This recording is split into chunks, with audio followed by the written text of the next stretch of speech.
So ito guys, yung nag-trending na AX180 no nakaraan. Sabi, kung pinag-isipan daw yung design, bakit daw mukhang Aerox? Sports po kasi parehas yung category nila. So malamang magkakamukha sila or magkakahulma ng konti pagdating sa sports category ng automatic segment. Pero kung tititigan mo siya maigi na design, may sarili talaga siyang design. May daytime running light, parang pangil dito. May winglet nga siya. Tapos may windshield din siya, Bristol. Tapos yung logo naman QJ Motor. Yung QJ Motor kasi guys, si Bristol din ang nagke-carry niya. Hindi ko pala naipakita yung kanyang compartment no nakaraan. So ito yung seat niya, Netisense. Lalim, di ba? Yung shape nga lang niya kapag ganitong helmet, ganitong Ryzen natin na ZX700, ang laki kasi ng spoiler nito. So medyo alanganin siya dyan. Pero pagka mga regular helmet na bilog lang, pag sinarado mo, ayan. Meron siyang remote, tapos meron pa rin physical. Pipindutin mo lang na ganyan, no? Papasok na yung physical. So, pwede sa traditional, pwede sa modern. So, may bulsa naman siya dito, guys. USB ready na rin yan. Ito 11, pero kasya naman. Mga regular na Android kasya. Ayan, isasara naman siya. TFT display. Sabi kasi ng iba, dahil daw may VVA yung Aerox, masisibak pa rin daw to. Meron siyang turbo, pa-power on mo siya. Power on!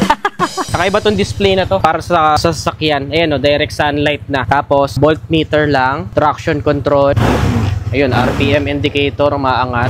Total odometer, ayan, meron din. 5'4" in height ako. So, ito lang mga frequently asked questions, ah. So, ayan, abot naman siya. So, sa presyo niya, sulit ba? Ano pang mga iba nyo katanungan dito sa motor na to? Drop your question. Baka kayo naman sagutin natin next vlog. Make sure to give this video a heart. Follow this page for more. Again, this is Adriano. Always keep it cool. Ride safe always.